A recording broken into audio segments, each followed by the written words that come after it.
They said I stole my sister's gold necklace. They searched my room, called me jealous, and kicked me out like I was trash. 5 years later at Christmas dinner, my grandmother pulled out that exact necklace and said, "You left this at my house, sweetheart. I've kept it for you." My whole family went silent. And for once, they saw what they had really thrown away.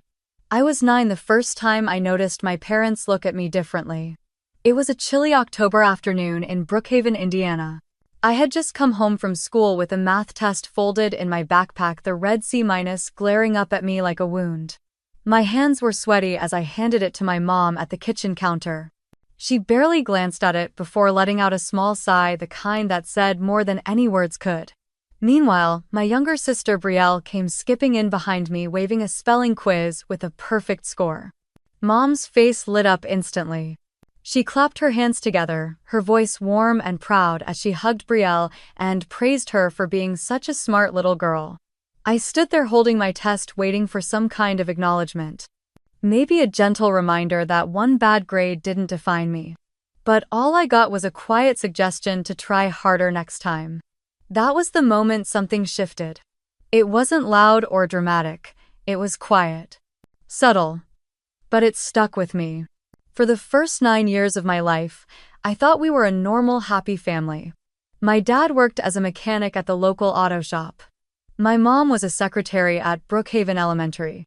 We lived in a modest 2-bedroom ranch house on a quiet street. We weren't rich, but we weren't struggling either.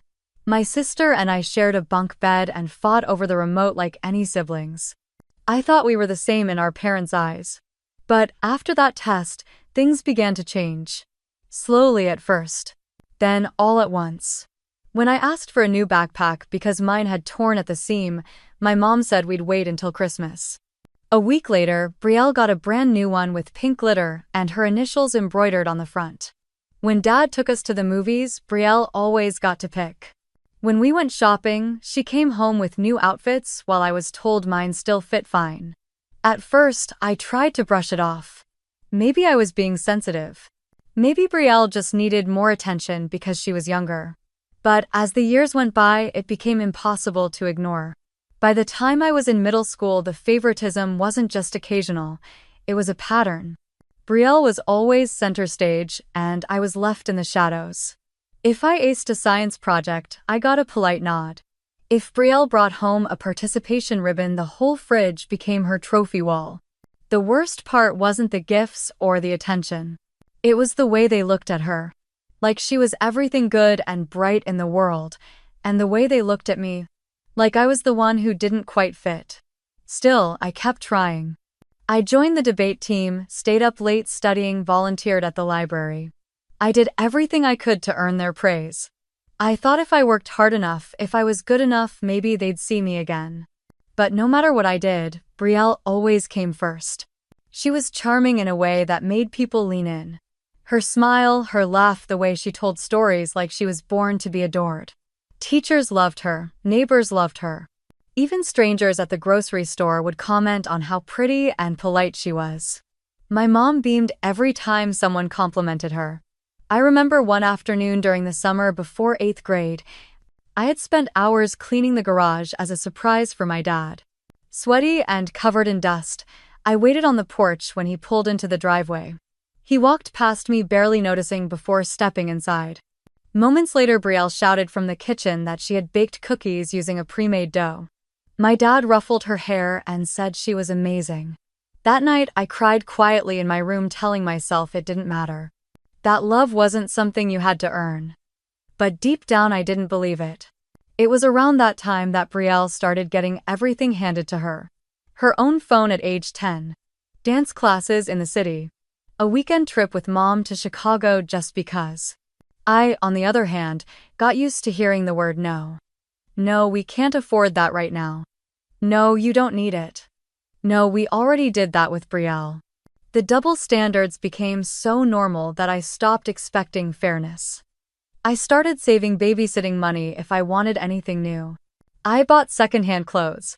I learned to be self-reliant because no one was going to hand me anything.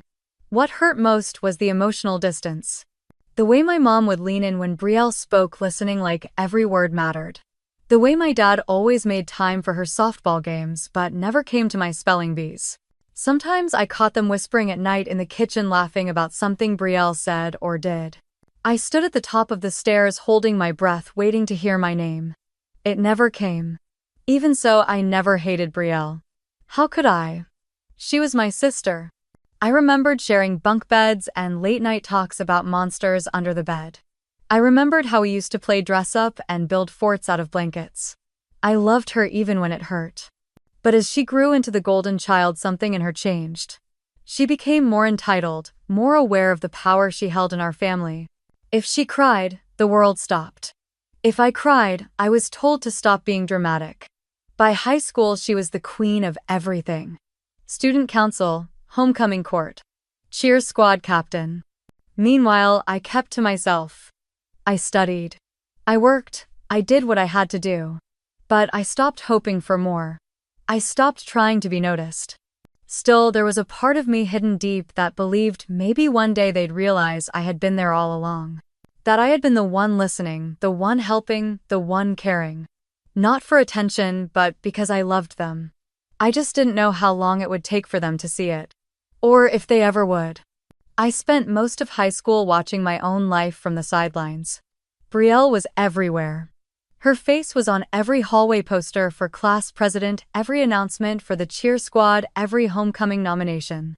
She breezed through high school like a girl born to be adored. Meanwhile, I kept my head down, did my work, and made it through each day like I was on a different planet.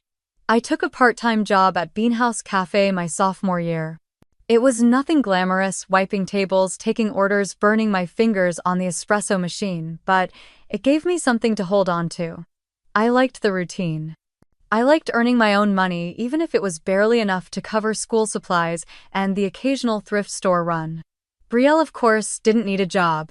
She didn't even have to ask for things.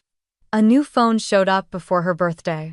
Concert tickets appeared on her pillow with a handwritten note from Dad.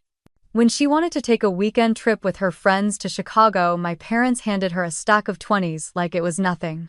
They were so proud of her. Not just proud, obsessed. I came home from a long shift one evening to find my mom and dad sitting around the dinner table with Jake, her new boyfriend. He was tall, clean-cut, confident in that effortless way boys from money always seem to be. His family owned a chain of auto dealerships, which instantly made him Dad's favorite person on earth. They were laughing at some story he was telling, something about his football coach. I stood in the doorway for a full minute before anyone even noticed I was there. Dad glanced over and nodded. "Oh, hey, Camille. There's lasagna on the stove." Then he turned back to Jake, his eyes glowing. I heated up a plate and ate in silence at the kitchen counter while their laughter floated in from the other room. Jake stayed until nearly midnight. I washed the dishes alone while Mom told Brielle to walk him out, giggling like they were co-conspirators in some fairy tale romance. I don't know when exactly I stopped trying to be part of it. Maybe around the time I started applying to colleges without asking for their input. I figured there was no point. They barely knew what I was interested in anyway. I chose Midwest Community College because it was affordable and only 2 hours away. I applied for grants and scholarships, took out small loans, and found a shared apartment with 2 girls I met on a student forum. I packed my things quietly the summer after graduation, loaded up the used Toyota I had saved up for over 2 years, and left without a family send-off. Brielle posted a whole Instagram story about moving into her campus apartment at University of Bloomington. There were balloons matching luggage, selfies with Mom and Dad in front of her dorm. I didn't even get a text. College was hard, but it was mine. I studied sociology and worked evenings at the student center front desk. I made friends slowly, kept my world small, and sent most of my earnings back into books and rent. Every dollar mattered. Every hour counted. I came home for Thanksgiving that first year mostly out of obligation. It felt strange walking into the house I used to know. The walls had new paint. Brielle's face was in new picture frames. My old bedroom had been turned into a yoga room. I had to sleep on the couch. Dinner was tense. My parents asked Brielle about her classes, her professors, her upcoming sorority formal. They asked Jake about his internship and his plans after graduation. No one asked me about my job or what I was studying. At one point, I tried to bring up a research paper I was proud of. My mom nodded politely and said that sounded nice, then turned to Brielle and asked about her dress for the winter formal. I smiled through the rest of the evening, told myself it didn't matter, but the truth was I cried the whole drive back to campus. After that, I stopped coming home for breaks. I picked up extra shifts during holidays, volunteered at the local shelter when campus was quiet. It hurt less to be alone than to be invisible in a room full of people who were supposed to love you. The only person who noticed was my grandmother. Every holiday without fail, I'd get a handwritten card in the mail. Sometimes there was a $5 bill folded inside. Sometimes just a note in her careful cursive. Thinking of you, dear. Love, Grandma Margaret. She didn't ask me to come home. She didn't pressure me to forgive or explain. She just reached out steady and quiet, like a hand resting gently on my back in the dark. It meant more than she probably knew. I started writing her back.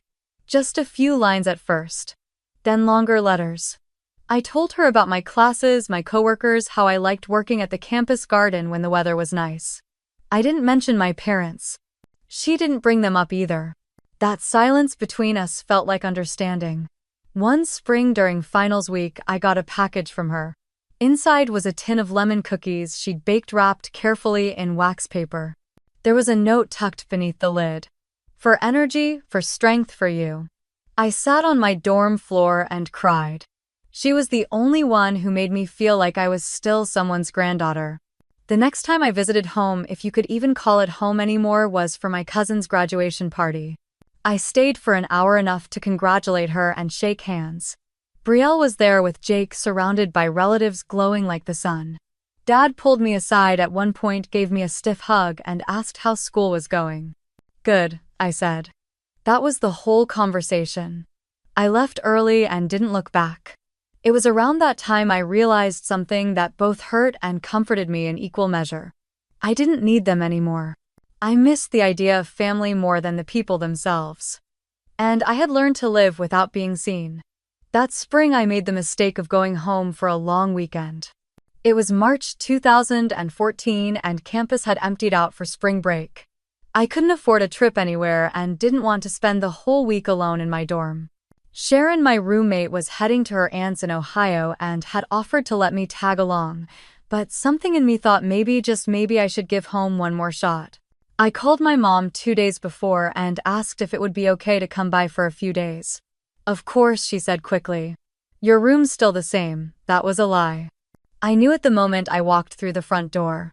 My old bedroom had been turned into a craft space. My childhood desk was gone, replaced by a folding table covered in fabrics and glue guns. The closet was stuffed with seasonal storage. Mom handed me a set of clean towels and said I could sleep on the pull-out couch. Brielle was already there, glowing as always. She greeted me with a hug like nothing had ever been wrong between us. Her nails were perfect, her hair freshly done.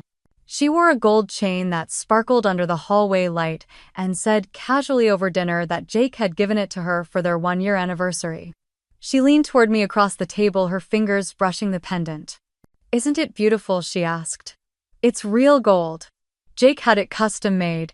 It was beautiful and expensive looking. I said something polite and kept eating.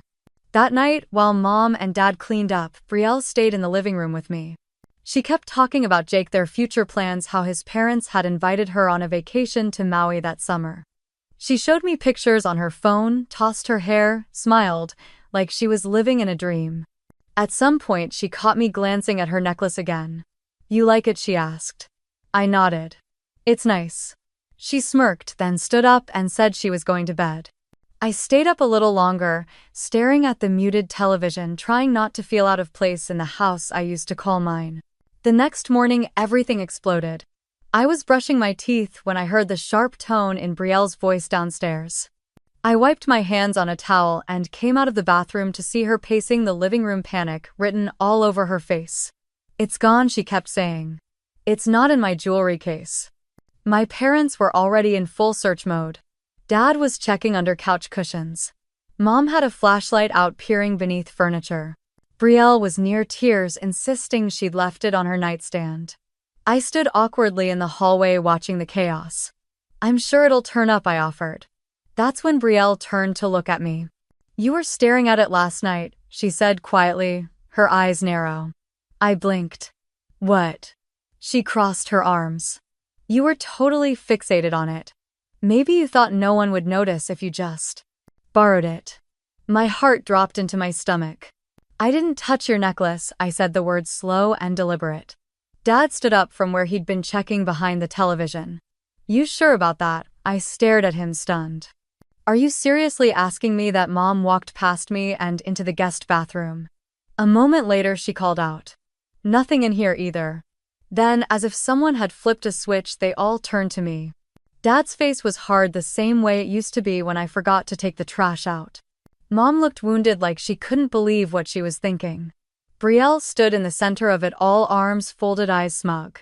I said again I didn't touch it. Brielle shrugged. All I know is it was here last night. And now it's not. Mom looked at me and shook her head slowly. We know you've had a rough time lately, Camille. Maybe this was just a lapse in judgment. You think I stole it, I said. You actually think I stole from my own sister? No one answered. I couldn't believe it. I felt like I was in a dream, like I was watching a movie where the girl gets falsely accused and no one listens. Only it wasn't a movie, it was my family. And they believed her over me without a second of hesitation. Dad gestured toward the staircase. Let's check your bag. I stood frozen. No, I said. Absolutely not. That just made him angrier. Then you leave us no choice. They searched everything. My duffel bag, my backpack, my wallet. They went through my coat pockets, my toiletries, even my shoes. I just stood there, too shocked to cry, too numb to argue. Of course they found nothing. Because I hadn't taken it. But it didn't matter. The damage was done. Dad crossed his arms, looking disappointed. We always knew you were jealous of Brielle. I wanted to scream. I wanted to throw something, tear the walls down, make them see me. But I didn't. I packed my things in silence. As I zipped up my duffel, my mom stood near the doorway, arms crossed, jaw tight. You can stay somewhere else until you're ready to tell us the truth. I looked up at her, my throat burning. The truth is I didn't take it. Then why won't you help us find it? Because I don't owe you anything. She flinched like I'd slapped her. Brielle stood behind her, expression unreadable. I walked out without another word. Sharon let me crash on her floor. She didn't ask for details. Just handed me a blanket and said, stay as long as you need. I didn't cry that night, or the next. Some things hurt too deep for tears. That was the last time I saw my family for 5 years. I moved to Madison 2 weeks later with a borrowed suitcase and $200 to my name. Sharon had a cousin who needed a roommate, and they let me crash in their extra room rent-free until I found work. The apartment was small, barely furnished, but it was quiet and mine, and I was grateful for every inch of it. I picked up a barista job at Blackwood Coffee on Monroe Street. The early morning shifts were rough, especially in winter when the sky stayed dark until after 7, but I got used to the rhythm. Pour, steam, smile, repeat. I memorized regulars' orders and learned to read their moods from the way they held their cups. It was easier than reading my family ever was. At night, I worked part-time at a local senior care facility, Langdon Hills. The job was simple on paper. Clean rooms, check vitals, help residents to bed. But what it really required was patience and presence and gentleness. The kind of gentleness I had almost forgotten existed. There was something comforting about caring for people who didn't expect you to be anything more than exactly who you were. Mr. Becker liked to hum jazz while I brushed his teeth. Miss Tanaka always asked for 2 warm blankets, no matter the season. I found a strange kind of peace in those moments, like I had finally stepped into a life I chose instead of the one I had been forced to survive. While I was scrubbing floors and changing sheets, Brielle was posting photos of rooftop dinners and weekend trips to Napa. She got engaged to Jake that same year. There were engagement photos by the Lake gold foil save the dates and matching satin bridesmaid robes that showed up on my feed because I hadn't yet unfollowed her. I didn't cry, I didn't react. I just scrolled past like I was skipping an ad for a life that didn't belong to me. School was hard, but I loved it. Sociology felt like something I could finally make sense of, why people did what they did. How systems failed certain people and upheld others. The theories weren't just words in a textbook, they were pieces of my own story finally named. I graduated with honors in 2017 and Langdon Hills offered me a full-time job as a care coordinator. It didn't pay much, but it came with benefits and, more importantly, stability. I took it without hesitation. One evening that fall, I was reviewing shift reports at the front desk when someone knocked gently on the check-in window. "Hey, is Camille working tonight?" I looked up startled. The man on the other side of the glass was tall, a little broader than I remembered, with kind eyes and a familiar lopsided grin. "Jason Wells." He laughed. "You remember me?" "Of course I do. 7th grade science fair. You built a solar oven out of pizza boxes." "That thing never worked," he said, shaking his head. "You helped me rebuild it the night before judging. You stayed after school even when no one else would." I hadn't thought about that in years. "What are you doing here?" I asked. "My grandma just moved in last week." "Margaret Wells. Room 206. I grinned. "I love her already. She sings Ella Fitzgerald at breakfast." He looked relieved. "That sounds like her." We caught up for a few minutes before he headed upstairs. After his visit, he stopped by the desk again. "I know this is kind of random, but you want to grab a coffee sometime?" I hesitated. Not because I didn't want to, but because I hadn't let anyone new into my life in a long time. Still, something about Jason felt safe. Familiar in the best way. "Sure," I said. "I'd like that." Over the next few months, we met for coffee on slow afternoons and took walks by Lake Mendota. Jason worked remotely for a tech company based in Denver, which meant his hours were flexible. He was patient, quiet in a thoughtful way, never pushed me to share more than I wanted to. One snowy evening, we sat in his car watching the plows clear University Avenue. "You ever think about going back?" he asked gently. "To them?" He nodded. I exhaled, fogging up the window. "Not really. Not after the way it ended." He didn't press, just sat with me in the silence. "They're missing out," he said finally. I looked at him surprised. "You always stood up for people. Even when it cost you. That takes guts. Not many people have that kind of heart." I didn't know what to say to that, so I just looked away, blinking fast. In the quiet that followed, I felt something I hadn't in a long time. Seen. The next day at Langdon Hills, I helped Miss Tanaka make a card for her great-granddaughter's birthday. She asked me to spell-check her note 3 times, then handed it to me like it was a treasure. "Thank you for caring," she said. My throat tightened. That night, I walked home through the snow, phone buzzing in my pocket.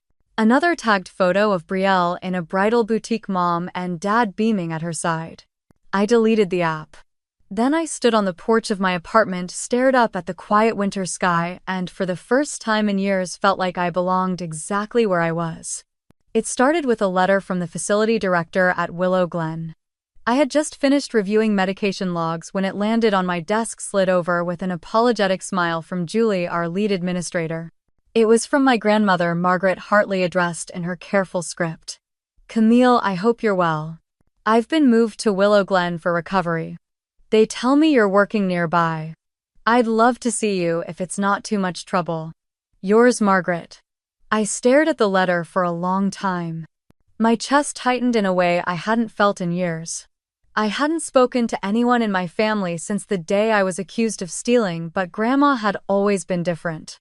She had sent me birthday cards every single year without fail. When no one else remembered I existed, she did. 2 days later, I walked into Willow Glen during my lunch break and asked to visit room 118. She was sitting up in bed, hair swept back in a low bun, reading a worn copy of Little Women. When she saw me, her face lit up. "I was wondering if you'd come." I smiled, stepping into the room. "You're hard to say no to." She chuckled, setting the book aside. "They tell me you work in elder care now." "I'm not surprised. You were always the one with the softest hands." We didn't talk about the past that day, just shared tea and stories and quiet laughter. She asked me about my job, my apartment, whether I still liked lemon cookies. I didn't realize how much I'd missed hearing someone call me sweetheart. From that day on, I visited her once a month. We kept it quiet. She asked me not to tell the rest of the family. She didn't want the drama. Said it would only cause more damage. I agreed. She had suffered a minor stroke a few months earlier. Nothing too serious, but enough to require help with mobility and medication. Her short-term memory flickered sometimes and her balance wasn't great, but her mind was still sharp, her wit intact. Over time, she started trusting me with small things. A trip to the bank. Filing insurance paperwork. Eventually, I became her medical proxy. It was all done legally privately, through the help of the facility attorney. She wanted someone responsible, someone who listened, someone who wouldn't disappear when things got hard. I never told her how much it meant to hear that. One afternoon in early December, I brought her a new sweater. She hated the scratchy gowns the facility handed out and preferred her own soft clothes. I found a deep plum cardigan and matching socks. As I helped her slip it on, she looked at me and said, her voice soft, "You know, Camille, you're the only one who still calls me grandma." I paused, fingers on the buttons. Of course I do. She nodded, her eyes far away. Brielle used to call me every Sunday. Then she got busy. I haven't seen her since her engagement party. That was over a year ago. I said nothing. Just finished buttoning the sweater and helped her back into bed. She reached for my hand. I may not have much time left. I want to make sure the right person is in place. Someone who thinks of more than just herself. The room felt suddenly very still. I'm not asking for anything, she added quickly. I just need peace of mind. You have it, I whispered. Later that week, I received a letter from her attorney confirming I had been added to her power of attorney documents. It came with a simple note from Grandma. Thank you for showing up when no one else did. I tucked it into my journal and never mentioned it to anyone. Meanwhile, my feed remained full of Brielle's wedding preparations. Champagne tastings, floral samples, try-on sessions with 6 different photographers. She had started a bridal blog called Becoming Mrs. Carlisle. I glanced at it once and felt like I was reading the diary of someone I'd never met. There were no mentions of family, no pictures of Grandma. Just filtered selfies and curated joy. I never judged her for wanting happiness. I just didn't understand why it required forgetting the people who had always been there. One night I found Grandma humming at the window, staring out at the snowy courtyard. What's on your mind? She smiled faintly. My hands are slower now, but my mind still wanders. I've been thinking about what we leave behind. Not money or houses, but how we make people feel. Who we show up for. Who we love quietly. She turned to look at me. You've loved me quietly for a long time. That matters more than any inheritance. I felt my throat tighten. You've always mattered to me. And you always will, she said. She didn't ask for promises, she didn't make grand declarations. But in that moment, sitting by her bed with snow falling outside, I knew that the one person who had ever really seen me was still here, and I would protect that however I could. When the invitation arrived, I read it 3 times before setting it down. You are warmly invited to Christmas dinner, hosted by Margaret Hartley, the 25th of December 2019, 6:00 p.m., at the Hartley residence, Springfield, Illinois. There was no note, no flourish, just the careful elegance of Grandma's handwriting and her return address in the corner. It was the first time in years I had seen my parents' home written on anything that was meant for me. I stared at it for a full minute before folding it closed and placing it on my kitchen counter. I didn't RSVP. I didn't ask questions. But on Christmas morning, I packed an overnight bag, got in my car, and drove 3.5 hours through snow-dusted roads back to the town I once swore I'd never return to. The Hartley house hadn't changed. The blue shutters were still crooked. The porch light still flickered twice before staying on. But everything else felt different. Smaller, dimmer. Like the house had aged without warmth. I knocked once before letting myself in. The front door creaked the same way it always had. For a moment, no one noticed me. Then Mom appeared in the hallway wearing a red cardigan I didn't recognize and a smile that didn't quite reach her eyes. Camille. Hi. She stepped forward to hug me and I let her. Her arms felt thinner. Her perfume had changed. Dad came next, his expression unreadable. He offered a handshake, which I ignored. We hugged stiffly. Brielle stood in the living room radiant in a gold sweater and black pants, holding a flute of champagne. She raised it slightly like a toast. "Long time no see." I didn't reply, just nodded. Jake wasn't there. I noticed that immediately.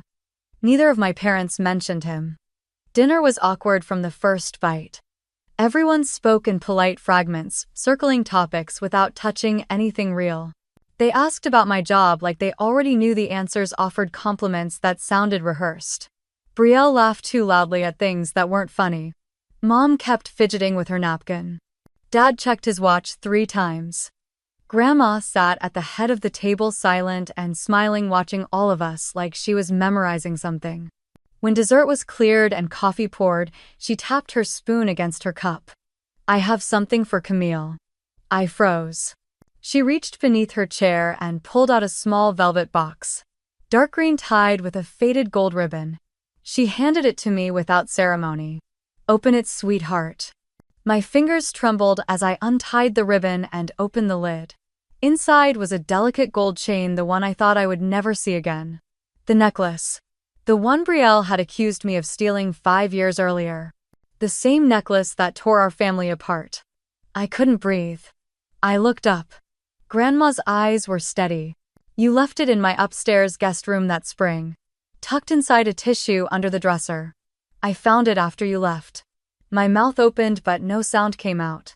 "I didn't know what to do with it," she continued. "I knew if I gave it back, then no one would have believed me. Or you." There was complete silence around the table. I waited, thinking someone would speak, deny it, laugh, do something. But no one moved. Dad looked like the air had been knocked out of him. Mom's eyes were wide, lips parted. Brielle turned pale, her mouth tightening. Grandma placed her hand on mine. "I kept it safe for you. I knew one day the time would come." Brielle stood up, suddenly knocking her napkin to the floor. "That's not possible." Grandma didn't flinch. "It's the truth." Brielle looked at our parents, but neither of them said a word.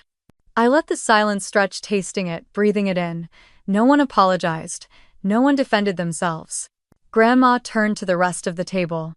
"I think we've all made mistakes. But some mistakes come with consequences, and some people carry wounds much longer than they deserve to." Her words hung heavy in the air. I closed the box, holding it in both hands. "Thank you," I whispered. She nodded. "That necklace may be gold, but what's more valuable is knowing who you are. You knew. Even when no one else did." The clock on the wall ticked loudly in the quiet.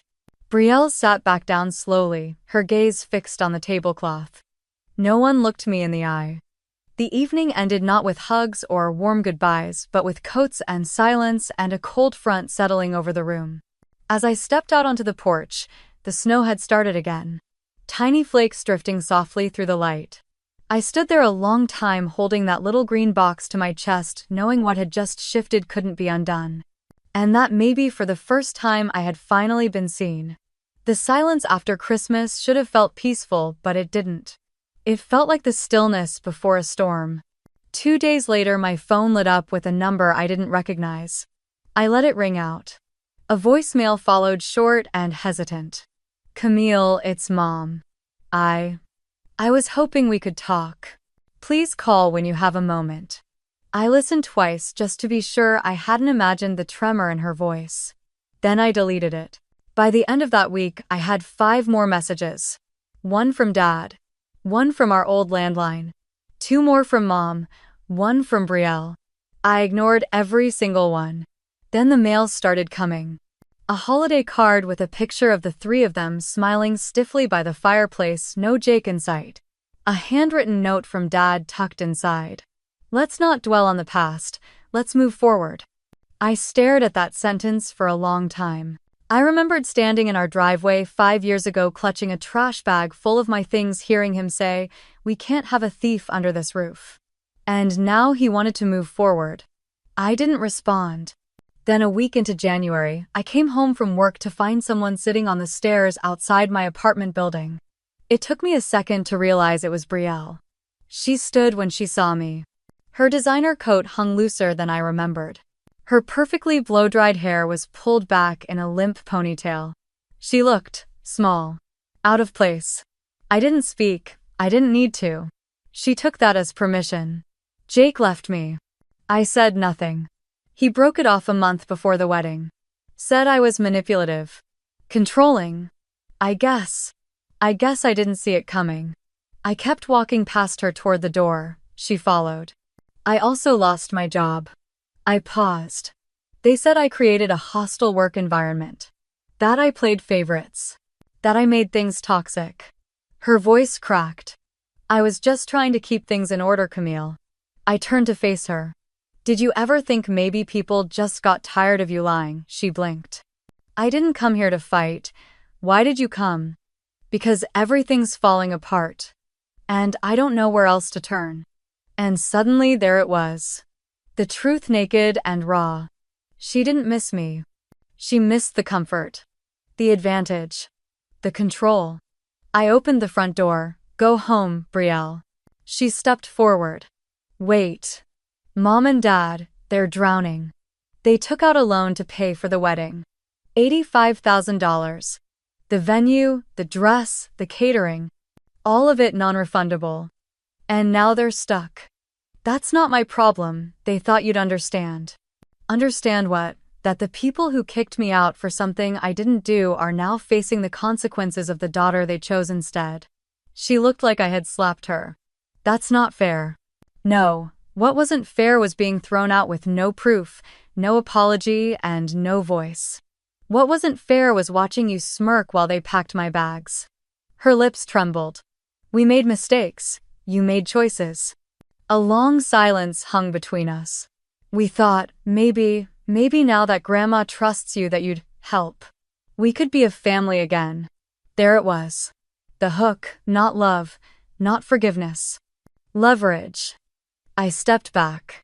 You don't want family, you want access. Camille. Good night, Brielle. I shut the door. She stood there for another minute, then walked away. I didn't watch her go. I didn't need to. Later that night, I got a text from my father. We're willing to forgive and forget. We just want to be whole again. Please think about it. Forgive and forget. I stared at those words like they were in another language. I remembered every slammed door. Every avoided birthday. Every year, Grandma quietly kept me afloat while they pretended I didn't exist. They weren't reaching out because they missed me. They were reaching out because they were losing everything else. The golden girl had lost her shine. The golden future had collapsed. And now they were scrambling for a backup plan. I walked to my dresser, pulled out the small green box again. The necklace glinted under the lamp, still delicate, still whole. Just like me. They had chosen who mattered 5 years ago. And now they were discovering the price. I put the box away, gently turned off the light, and let the quiet wrap around me like armor. They could call, they could plead, they could send letters and flowers and guilt, but they were not coming back to me. They were coming back to what I had become. And what I could give them. And I wouldn't give them anything. Not this time, not anymore. A week passed before the next knock came. It was late, just after 8, and I was cleaning up the last few dishes from dinner. Jason had stopped by earlier with soup and a tired smile, but he had gone home before sunset. I wasn't expecting anyone. The knock came again. Firmer this time. I opened the door slowly, expecting maybe a delivery mistake or a neighbor needing help with their car. Instead, my parents stood in the hallway. Mom looked like she hadn't slept in days. Her hair was pulled back loosely, eyes, red hands clasped tightly in front of her. Dad looked older than I remembered, like the years had finally caught up with him. They didn't say anything at first, then as if rehearsed, both of them dropped to their knees. I froze. Behind me, Jason appeared from the hallway, having come back to return a book I'd lent him. He stopped in his tracks, taking in the scene. Mom's voice cracked. We're sorry. Dad's eyes filled. Please, Camille. You're all we have left. Jason stepped beside me, uncertain. I held up a hand gently. It's okay, I said. I've got this. I turned back to them. You should come inside. They followed me in slowly, like unsure guests not quite believing the invitation. We sat in silence at the kitchen table, the hum of the refrigerator the only sound. I poured them each a glass of water but didn't sit. "It's been 5 years," I said. 5 years of nothing. "We know," Mom whispered. "And now you come here." Why? Dad looked at the floor. "Because we were wrong." I waited. "We thought we were protecting Brielle," Mom said. "We thought you had drifted." "You mean stolen?" She flinched. "We were foolish. We believed what we wanted to believe. Because it was easier than believing the truth." She nodded slowly. I crossed my arms. "Do you remember summer of 2017? You had that accident. The one with the ladder. Dad broke his leg, needed surgery. Insurance didn't cover everything. They were going to delay the procedure." He blinked. "Yes. We didn't know what we were going to do. Then suddenly it was covered. The hospital told us someone paid the remainder anonymously. That was me." Their mouths parted in tandem. I had just landed my first full-time job. I used the emergency fund I had saved from working at the cafe. "You never knew because I didn't want you to know. I didn't do it to be recognized." Mom started crying. "Why?" "Because despite everything you were still my father." Jason had quietly moved to the living room, giving us space, but I could see him watching from the corner of his eye. "I helped because I thought maybe, just maybe, you'd feel that someone still cared. Even if you never knew who." Dad wiped his face with the back of his hand. His voice broke. "We don't deserve your forgiveness. You don't. We failed you, Camille, as parents. As people." I nodded. "I know." They looked so small. So human. No longer the towering figures from my childhood. Just two broken people realizing what they had destroyed. I sat down finally across from them. "Here's what I need you to understand." I waited until they looked at me. "I spent years trying to earn your love. I bent over backwards, tried to be the daughter you could be proud of, and still I was always second to Brielle.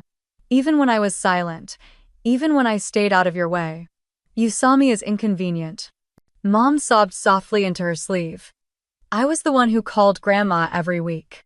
I was the one who made sure she got to her appointments. I was the one who knew her favorite brand of tea. And still I never expected her to give me anything. I just wanted her to feel loved." Dad swallowed hard. "You were the only one who ever put anyone else before yourself." I shook my head. "I'm not telling you this to guilt you. I'm telling you this so you understand why I'm not going to pretend everything's okay now." "We don't expect that," Mom whispered. "Good. Because this isn't forgiveness. Not yet, this is acknowledgement." Dad reached across the table slowly, his hand open. I hesitated, then placed mine over his for a brief moment. I stood. "You're welcome to go now." They both stood, lingering for a moment. "We're truly sorry," Camille, Mom said. I believe that I said quietly. "But sorry doesn't change what happened. And I've stopped hoping it ever will." They nodded, then walked to the door. As I closed it behind them, I leaned against it, exhaling slowly. Jason walked over, still holding the book I had lent him. "You okay?" I nodded. That felt like closure. Maybe not closure, but at least the beginning of something honest. He handed me the book and smiled. "You want tea?" "Yeah. That'd be nice." As the kettle boiled, I looked out the window at the street below, my parents' car driving off into the cold Madison night. I didn't know if we'd speak again. But for the first time, they had come to me not as accusers, not as manipulators, but as people who had finally seen what they lost, and I had nothing left to prove. Under the soft snow of February, the letter arrived. It was slipped under my door in a plain manila envelope, no return address, just my name typed neatly on the front. Inside was a notice from the Dane County Circuit Court. My parents and Brielle had filed a petition contesting Grandma Margaret's will. They claimed undue influence. According to the document, they believed I had manipulated a vulnerable elder for personal gain and sought an investigation into the circumstances of the estate transfer. I stared at the words, my hands shaking. It wasn't just a letter, it was a declaration of war. The next morning, I called Ethan Maddox. We hadn't spoken in nearly 2 years. The last time had been a polite exchange at a mutual friend's wedding. But I remembered how he had helped another colleague through a messy family probate battle and figured if anyone could navigate this storm it was him. He picked up on the second ring. Camille Hartley. Been a while. I know, I said. But I really need your help.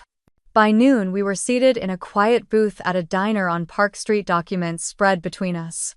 Ethan's sharp eyes scanning every line like a surgeon reviewing scans before an operation.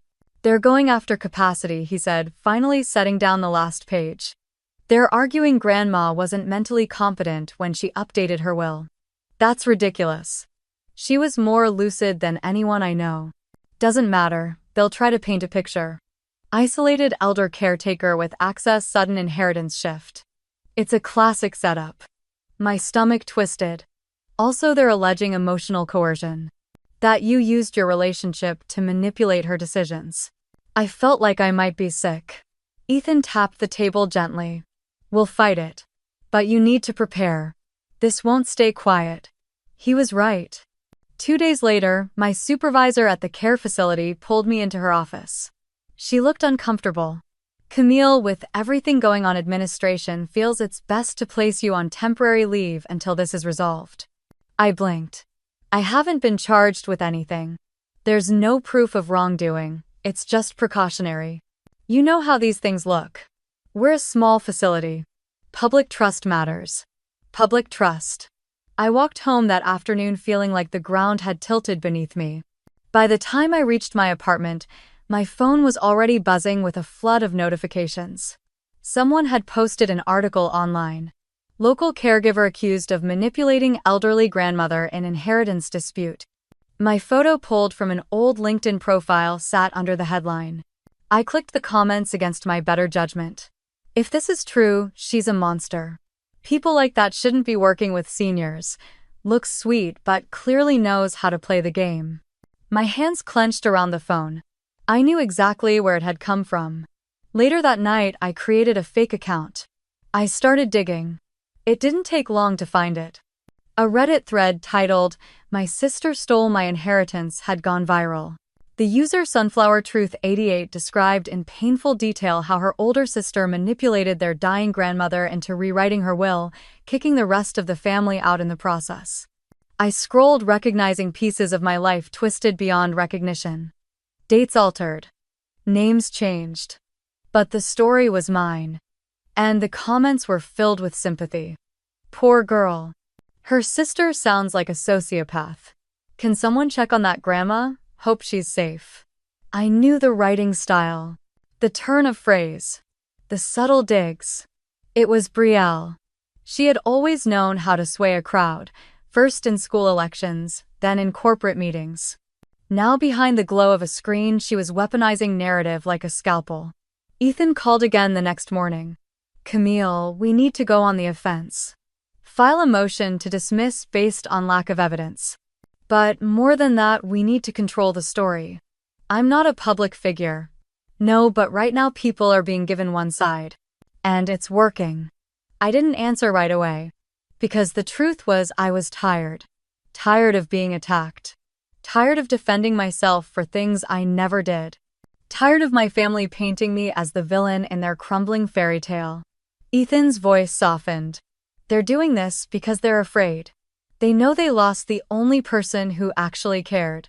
And now they're trying to rewrite history. I took a breath. Let's fight it. Good. But I need to warn you. Brielle's playing dirty. She has no shame and no limits. We need witnesses. Documentation.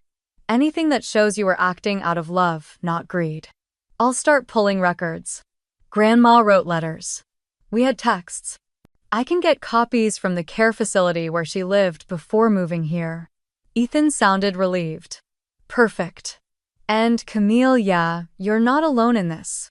That night I sat on the floor of my closet digging through old boxes until I found a faded shoebox tucked in the back. Inside were birthday cards from Grandma, notes written in her tight, elegant handwriting. Grocery lists we'd made together. A drawing I had done of her holding my hand at the farmer's market. Proof of a relationship no one else had cared to build. They could smear my name. They could throw court dates and camera crews and digital firestorms my way. But they couldn't erase the truth. They couldn't undo what was real. And I was done letting them define me. The email landed in my inbox at 2:13 in the morning. Subject from your old neighbor. The sender was Marion Bennett. I hadn't seen or heard from her in years. She had lived across the street from Grandma Margaret for as long as I could remember, one of those kind but firm widows who always had a fresh pie on the windowsill and a running opinion on everyone's lawn care. I opened it cautiously. Hi Camille, I've been following what's been said about you in the news, and I can't stay quiet any longer. I've saved photos and videos over the years. Thought they might be helpful, let me know if you want them. I'm also willing to make a statement. You were the only one who ever came to see your grandmother. The only one. Attached were 10 image files and 4 short video clips. The first was a snapshot of me and Grandma sitting on the porch, sipping tea. Date stamped April of 2021. Another showed me helping her into a car with her walker. One video caught my voice reading a letter out loud to her in the garden while Marion watered her begonias in the background. My chest tightened. There was even a scanned copy of a handwritten letter from Grandma to Marion. Camille visits me every month, even when it snows. She brings me the tea I like and helps organize my pills. Brielle never comes. She only texts if she needs something. I sent the files to Ethan first thing that morning. By noon the tone had changed. The local paper that had once featured a smug photo of Brielle under the headline "Daughter Denied" had now published a new piece titled "Neighbor Defends Caregiver in Inheritance Feud." Marion had gone public. She had given interviews, submitted her photos, and read part of Grandma's letter aloud on a local radio segment. By the next day, other voices joined in. A nurse from the facility where Grandma had spent her final years. A retired mail carrier who remembered seeing me show up month after month, even during storms. A community librarian who had watched me print out insurance forms and medication guides. The narrative shifted. Suddenly, I wasn't the manipulator. I was the granddaughter who showed up when no one else did. On Wednesday, I got a call from my supervisor. "We'd like you to return to work, Camille. We owe you an apology." I started back that Friday. No reporters came to the nursing home. No one ambushed me on the sidewalk. The noise had begun to die down. Because the court had ruled. Lack of evidence. No merit to the claim. Case dismissed. Just like that, the attempt to drag me into legal chaos had collapsed. Brielle and my parents were not only denied but publicly admonished in the official ruling for bringing forth a baseless, emotionally damaging accusation. Ethan forwarded me a transcript from the judge's statement. It is deeply concerning when family members fabricate or inflate claims during grief or financial stress. Miss Hartley demonstrated through third-party testimony and documentation that her relationship with the decedent was long-standing, genuine, and uncoerced. I didn't know what justice was supposed to feel like. But I didn't feel triumphant, I felt exhausted. The emails from reporters continued. So did invitations to speak on podcasts appear on local television op-eds. I declined everyone. Instead, I went back to the place that had always grounded me. The halls of Cedar Pines smelled the same. Fresh coffee in the common room. Linoleum polished just enough to reflect the morning sun. Residents nodded at me like nothing had ever happened. I resumed my shifts. Checked medications. Listened to Dolores talk about her dog she missed. Helped Mr. Kennedy fix the strap on his walker. Normal things, real things. One afternoon, while organizing some old files in the office, I found a note that had fallen behind a drawer. It was in Grandma's handwriting. "If you find this, Camille, it means I probably forgot to give it to you." It was a small note, just a few lines on a yellow pad. "I'm proud of the woman you've become. You don't need this family to define your worth. You already know who you are. That's more than most people figure out in a lifetime." I pressed the note to my chest, closed my eyes, and breathed. Outside the court, Brielle had remained silent. She deleted the Reddit post. Locked her social media. Went dark. There was no apology, no retraction, no admission. Just absence. My parents issued a vague statement saying they regretted pursuing legal options and hoped for family healing. I didn't respond. Not because I didn't care, but because the silence was my boundary now. And I would protect it. Justice hadn't come from a courtroom. It hadn't come from a headline. It had come from the quiet truth, the people who remembered the ones who had watched when no one thought to look. Sometimes the people who save you aren't family by blood. They're the neighbor who never forgot what they saw. They're the coworker who keeps your name safe when others don't. They're the version of yourself who refuses to break even when everyone else demands it. And for once, I didn't have to explain who I was to anyone. I had already proved it. The sun was setting over Madison when the call came, casting the sky in that strange golden haze that makes everything feel both warm and fragile. I had just clocked out of my shift at Cedar Pines and was halfway through brewing a pot of chamomile when my phone rang. The name on the screen made my stomach twist. Carol Hartley. I let it ring twice before answering. "Camille," she said, her voice thin and hoarse. "Your father. He's in the hospital. Stroke. We're at Lakeside General." There was a pause, like she expected me to hang up. We don't know what to do. They're asking for next of kin. Brielle isn't picking up. It's bad. I didn't say anything. Just stared out the window at the quiet street below the tea forgotten. "Please, Camille. He's asking for you." An hour later, Jason and I pulled into the parking garage of the hospital. He didn't ask why I wanted to go, he just drove. That was the thing about Jason. He always understood the space between what I said and what I didn't. Inside, the hospital smelled like antiseptic and distant grief. I found my mother in the ICU waiting room, sitting small and still in one of those plastic chairs that made everyone look older. Her eyes were red-rimmed, her mouth trembling even when it was closed. I didn't hug her. "Room 412, she said, quietly standing up. My father looked nothing like the man I remembered. Gone was the stiff-jawed authority, the thunder in his voice. What remained was a pale man in a paper gown, eyes sunken, one arm limp at his side. Machines beeped steadily around him. A soft oxygen hiss filled the room. He turned his head toward me, slow, as if the movement hurt. "Camille," he whispered. His eyes searched mine. I didn't move closer, just stood near the door. "I didn't think you'd come." I wasn't sure I would either. He closed his eyes, and for a long moment we sat in silence, the kind of silence where nothing needs to be said because everything already has. After a while, my mother entered. She looked at me with a kind of desperation that felt unfamiliar. Like all the power she'd once held had slipped through her fingers and she didn't know who to be without it. "We were wrong," she said quietly. "About so much." My chest stayed still. It's just us now. Brielle. She's not here. She won't answer. She left town 2 weeks ago. Took a job in Seattle. She didn't even call." I blinked. The words should have stung. They didn't. They just felt expected. "You're the only one left, Camille." I studied her face. For the first time, she looked like someone who understood what being alone truly meant. I walked down to the front desk and asked to speak to billing. The nurse behind the counter gave me a puzzled look when I offered my card.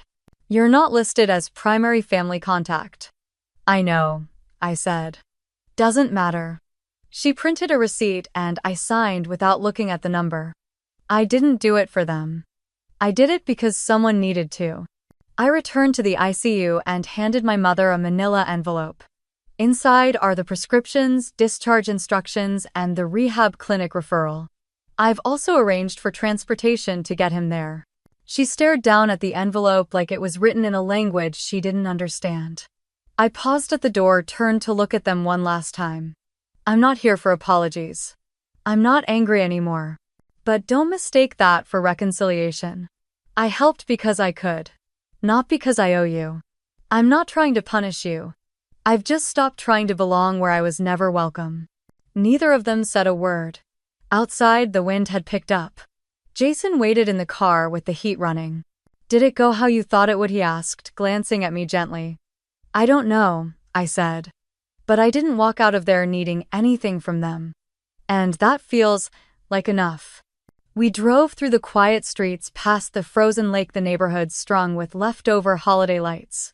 I watched the reflections blur across the window and thought about how strange grief could be. How it sometimes didn't arrive when someone died, but when you finally stopped wishing they'd been different. Later that night, I pulled out an old photo of me and Grandma Margaret. It had been taken on the porch of her old house. I was probably 12, holding a plastic cup of lemonade. She was laughing at something I'd just said, eyes crinkled with joy. She'd once told me that real love isn't loud. It shows up in small, quiet ways. In who remembers your favorite tea. In who sits with you when you're tired. In who lets you go when holding on hurts too much. I hadn't taken revenge. I hadn't yelled or blamed or tried to make them feel the weight of what they did. I just walked away. And sometimes that's the only justice we get. Not their regret, not their apology, just our peace. And the knowledge that we chose differently. That we chose better. Spring came slower that year. The snow lingered a little longer than usual, as if the world itself was reluctant to let go. It was a gray Tuesday morning when the call came. Margaret Hartley had passed in her sleep. The nurse said it was peaceful. No pain. No struggle. Just a soft exhale into silence. I sat at my kitchen table for a long time after that call, fingers curled around a cup of lukewarm coffee, staring out the window as raindrops traced quiet lines down the glass. I had known it was coming. Still, when it did, it carved a hollow through my chest like nothing else had. Margaret wasn't just my grandmother. She was the only person who had ever seen me without needing a reason. Who had believed in me not because I was useful or impressive, but simply because I was me. The funeral was held in a small chapel on the edge of town. She hadn't wanted anything grand. Just flowers from her garden, a hymn or two, and no long speeches. I kept it just the way she would have wanted. Jason stood quietly by my side the entire time. After the final hymn, after the last of the guests trickled out, he gently took my hand and led me outside. It was there, just past the stone walkway under the old oak tree, where she used to take me to read as a child, that he knelt down on one knee. He didn't say anything elaborate. Just looked up at me with those clear, steady eyes and asked if I would build the next chapter of my life with him. I said yes. Later that week, her attorney reached out. She hadn't left behind a grand estate. No shocking revelations. Just a single handwritten letter tucked neatly into a plain envelope. It wasn't addressed to the family. It was addressed only to me. Inside was her familiar cursive written in violet ink. Camille, I never said it enough, but I watched you grow into someone who loved without expecting anything in return. When others failed, you stayed kind. When they forgot me, you came. Not for credit, not for reward. Just because it was the right thing to do. You are the heart I hoped this family would have. There is no great fortune to leave you, only this, my trust, my name, and my love. And this one truth I hope you'll never forget. You were the only one who never stopped caring. Love, Grandma. I cried for a long time after reading it. Not out of grief, but release. For everything I had carried silently for so many years, for every moment, I had wondered if I was wrong to keep loving people who never saw me. She had seen me. That was enough. In the weeks that followed, I used what little she had left behind to start something she would have believed in. The Margaret Hartley Fund. A small nonprofit built to support elderly people who had no family to care for them. A grant here, a support group there, even a holiday dinner program for isolated seniors in the community.